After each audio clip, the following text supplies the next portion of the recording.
Hello students, welcome on my YouTube channel SK Mishra chemistry classes. आप सभी छात्र छात्राओं का मेरे यूट्यूब चैनल पर हार्दिक स्वागत और अभिनंदन है। देखिए, प्रीवियस लेक्चर में हम लोगों ने पी ब्लॉक के तत्व और इनसे संबंधित जो कंपाउंड्स हैं, यौगिक हैं, कुछ इम्पॉर्टेंट महत्वपूर्ण ऑब्जेक्टिव टाइप क्वेश्चंस की श्रृंखला स्टार्ट की थी। इसी को हम लोग आज आगे कंटिन्यू करते हैं। तो P block elements that is nitrogen family, important multiple choice questions of nitrogen family. और इस टाइप के जो क्वेश्चंस हैं वो काफ़ी कंपटीशन में आते भी हैं, और मैं ऐसी उम्मीद करता हूं कि आपने जो फर्स्ट वीडियो थी उसको अच्छे से देख लिया होगा, सारे क्वेश्चन कर भी लिए होंगे। बहुत अच्छा है। अगर आप इस तरह से तैयारी करेंगे तो निश्चित ही आपको आने वाले कंपटीशन्स में या बोर्ड परीक्षा में बहुत ही अच्छे मार्क्स आने वाले हैं। तो चलिएगा, पूरा डिस्क्रिप्शन देखिए रहेगा। वीडियो को आप लोग लाइक कीजिएगा, अगर आपने चैनल को सब्सक्राइब नहीं किया है सब्सक्राइब कर लीजिएगा, और फ्रेंड्स को भी आप शेयर कर सकते हैं। तो आज का देखिए पहला क्वेश्चन है, निम्न में से कौन सा नाइट्रिक अम्ल का एनहाइड्राइड है। बहुत ही अच्छा क्वेश्चन है, अच्छे से कंपटीशन से पूछा जाता है। निम्न में से कौन सा नाइट्रिक अम्ल का एनहाइड्राइड है। ऐसे छात्र जो आंसर इसका जानते हैं ऑलरेडी, कमेंट बॉक्स में मुझे तुरंत क्वेश्चन देखते हुए कमेंट बॉक्स में कमेंट करके ज़रूर बताएं। तो देखिए, पहला ऑप्शन इसमें nitrous oxide, that is N2O, second NO2, third N2O3, and fourth option is N2O5। Nitrous oxide N2O, nitrogen dioxide NO2, nitrogen trioxide नहीं di nitrogen trioxide N2O3, nitrogen pentoxide that is N2O5। अब देखिएगा, आपको बताना है कि anhydride का पहले मतलब समझिए बेटा क्या होता है। एनहाइड्राइड का मतलब ये होता है कि अगर इस नाइट्रिक अम्ल में से एक जल का अणु निकल जाता है तो शेष क्या रह जाता है। जो शेष भाग बचता है वो क्या कहलाता है, उसका एनहाइड्राइड कहलाता है।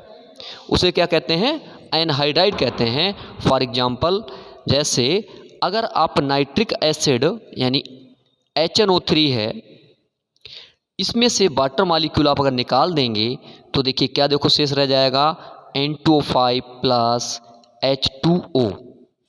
इसका मतलब क्या हुआ, इसको आप बैलेंस कर लीजिएगा, यहाँ पर 2 लगा लीजिएगा, तो देखिए क्या बचा, N2O5 plus H2O। N2O5 is known as anhydride of nitric acid. Now correct answer is option number 4th, that is nitrogen pentoxide is the right answer। तो इसका सही आंसर हो गया ऑप्शन नंबर 4। आई होप आपको समझ में आ गया होगा। दूसरी देखिए, बहुत ही शानदार एक ट्रिक है। अगर आपको किसी भी अम्ल का एनहाइड्राइड बताना है, किसी भी कंपाउंड का अगर आपको एनहाइड्राइड अगर आपको बताना है तो क्या कीजिएगा, आसान सी देखिए ट्रिक है। क्या कीजिए, इसके आप ऑक्सीडेशन स्टेट देखिए निकालिएगा। तो नाइट्रोजन की ऑक्सीडेशन स्टेट नाइट्रिक एसिड में कितनी होगी, 5, और N2O5 में भी नाइट्रोजन की ऑक्सीडेशन स्टेट कितनी होगी, 5 प्लस की होगी। दोनों की ऑक्सीडेशन अगर सेम है वही इसका एनहाइड्राइड होगा। यानी अम्ल और उसके एनहाइड्राइड दोनों की ऑक्सीकरण संख्या हमेशा समान होती हैं। आप सभी में आप निकाल के दे सकते हो कि नाइट्रस ऑक्साइड है N2O, तो इसमें नाइट्रोजन की ऑक्सीडेशन स्टेट कितनी आएगी, +1। नाइट्रोजन डाइऑक्साइड में कितनी आएगी, यानी NO2 में +4। नाइट्रोजन ट्राइऑक्साइड N2O3 में कितनी आएगी, +3, एंड N2O5 में प्लस की 5। Now the correct answer is option number option number 4th is the right answer. चलिए नेक्स्ट क्वेश्चन की तरफ बढ़ते हैं। नाइट्रिक अम्ल को किस बोतल में रखा जा सकता है। बहुत अच्छा देखिए क्वेश्चन है। अगर आपने इसकी केमिकल प्रॉपर्टीज आपने पढ़ी है नाइट्रिक अम्ल की, तो आप मुझे बता सकते हैं इसको हम कौन सी बोतल में रख सकते हैं। देखिए, नाइट्रिक अम्ल को इस पात्र में रखेंगे, यहाँ पे बोतल के स्थान में पात्र हो सकता है। नाइट्रिक अम्ल को किस पात्र में रखा जा सकता है, यानी वो पात्र किसका बना होना चाहिए, ऐसा पात्र होना चाहिए जो इस नाइट्रिक एसिड से कोई रिएक्शन प्रदर्शित नहीं करता है, कोई रिएक्शन नहीं करता है, उसमें इसको रखा जा सकता है। तो इसमें देखिए कौन कौन से ऑप्शन है। पहला सिल्वर, आपको पता है कि नाइट्रिक एसिड सिल्वर ऑक्सीकृत कर देता है, रिएक्शन कर लेता है। टिन के साथ भी देखिए रिएक्शन कर लेता है, और लेड के साथ भी रिएक्शन हो जाती है। क्या लेड नाइट्रेट बन जाएगा, टिन नाइट्रेट बन जाएगा, सिल्वर नाइट्रेट बन जाएगा। यहाँ पे एल्युमिनियम बचा है, देखिए एल्युमिनियम के साथ क्या होता है, नाइट्रिक एसिड की कोई रिएक्शन नहीं होती है। मोस्ट इंपॉर्टेंट ध्यान रखिएगा, नाइट्रिक एसिड जो होता है वो एल्युमिनियम के साथ कोई क्रिया नहीं करता। क्यों? क्योंकि नाइट्रिक जी एल्युमिनियम जो होता है ये ऑक्सीडाइज होकर के क्या करता है, एक प्रोटेक्टिव एक लेयर बना लेता है, किसकी? एल्यूमिना की। और एल्यूमिना की प्रोटेक्टिव लेयर बनने के कारण एल्युमिनियम नाइट्रिक एसिड के कांटेक्ट में नहीं आ पाता है, इसलिए नाइट्रिक एसिड की कोई इससे रिएक्शन नहीं होती। तो answer number 4 that is aluminium is the correct answer. Nitric अम्ल को हम किससे बने पात्र में नहीं रखेंगे? एल्युमिनियम से बने पात्र में नहीं रखेंगे। नेक्स्ट क्वेश्चन, सांद्र नाइट्रिक अम्ल की अब क्रिया देखिए कराइएगा, किससे करानी है आपको? आयोडीन के साथ। तो आपको पता है कि आयोडीन के साथ अगर हम नाइट्रिक एसिड की क्रिया कराएंगे तो नाइट्रिक एसिड क्या है, एक ऑक्सीकारक की तरह बिहेव करता है, और ऑक्सीकारक की तरह बिहेव होने के कारण क्या करेगा, ये आयोडीन की अगर आप रिएक्शन कराते हैं HNO3 + I2 then it is formed iodic acid that is HiO3 and plus NO2।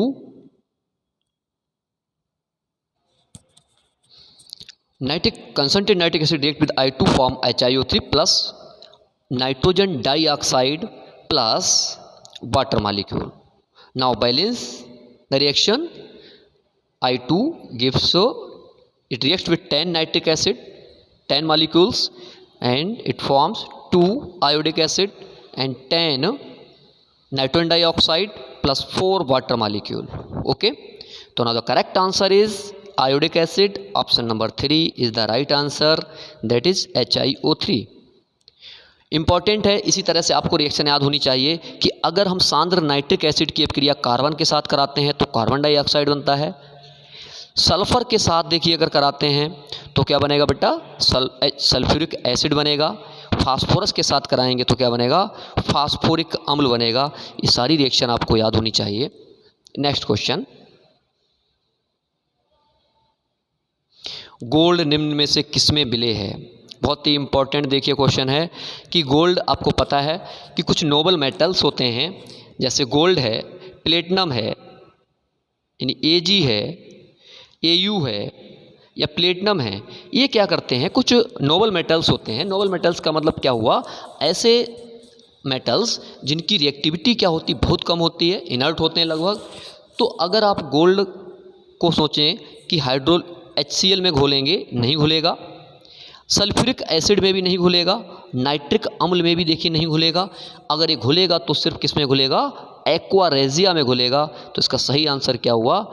Option number 4 that is aqua regia में सिल्वर हो, गोल्ड हो, प्लेटिनम हो, ये सारे नोबल मेटल्स इसमें डिजॉल्व हो जाते हैं।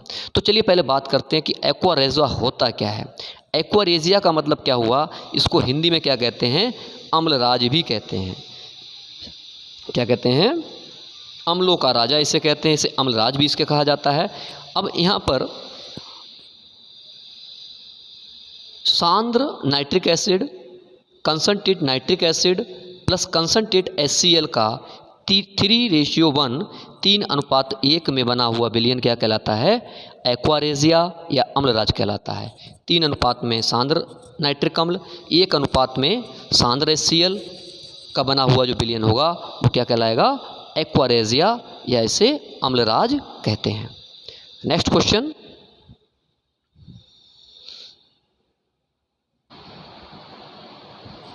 नाउ नेक्स्ट क्वेश्चन, निम्न में से सर्वाधिक स्थायी है। देखिएगा यहाँ पर क्या हुआ है, नाइट्रोजन, फास्फोरस, एंटीमनी, आर्सेनिक के जो हाइड्राइड है दिए हुए हैं। तो आपको इसे बताना है कि कौन सा इनमें जो हाइड्राइड होगा वो क्या होगा, सबसे अधिक स्थायी होगा। सबसे अधिक देखिए स्थायी हाइड्राइड इनमें से कौन सा होगा?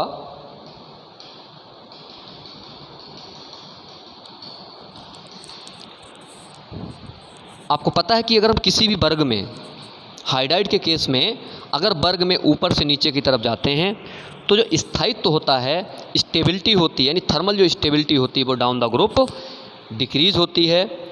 यानी कि इसमें सबसे अधिक जो स्थायी हो जाएगा वो कौन सा है? सबसे ऊपर अमोनिया। यानी इसके स्थायित्व का जो ऑर्डर हो जाएगा वो क्या होगा? Ammonia is greater than phosphine, फिर आर्सेनी, आर्सिन, फिर antimony hydride, that is SbS3. Now the correct answer is option number 4 is the correct answer. Question number next देखते हैं, कौन सा धनायन अमोनिया के साथ एमीन संकुल नहीं बनाता है। देखिए आपको बताना है कौन सा कॉम्प्लेक्स कंपाउंड देखिए नहीं बनाएगा। आपने रिएक्शन देखिए पढ़ रखी है अमोनिया और अमोनिया के जली विलयन की, तो आपको पता है कि सिल्वर क्लोराइड भी रिएक्ट करता है, सिल्वर आयन भी रिएक्ट करता है, कैडमियम भी करता है और कॉपर आयन भी करता है। लेकिन एल्युमिनियम जो होता है यानी कि एल्युमिनियम आयंस, ये अमोनिया के साथ किसी तरह की कोई क्रिया नहीं करते हैं, कोई कंपाउंड फॉर्म नहीं करते हैं। तो इसका करेक्ट आंसर क्या होगा? Option number V is the correct answer. आज की वीडियो में बस इतनी ही क्वेश्चन है और नेक्स्ट इसका पार्ट 3 हम लोग लेकर आएंगे। नेक्स्ट वीडियो में हम लोग क्वेश्चन करेंगे बाकी के बचे हुए। Thank you for watching my video.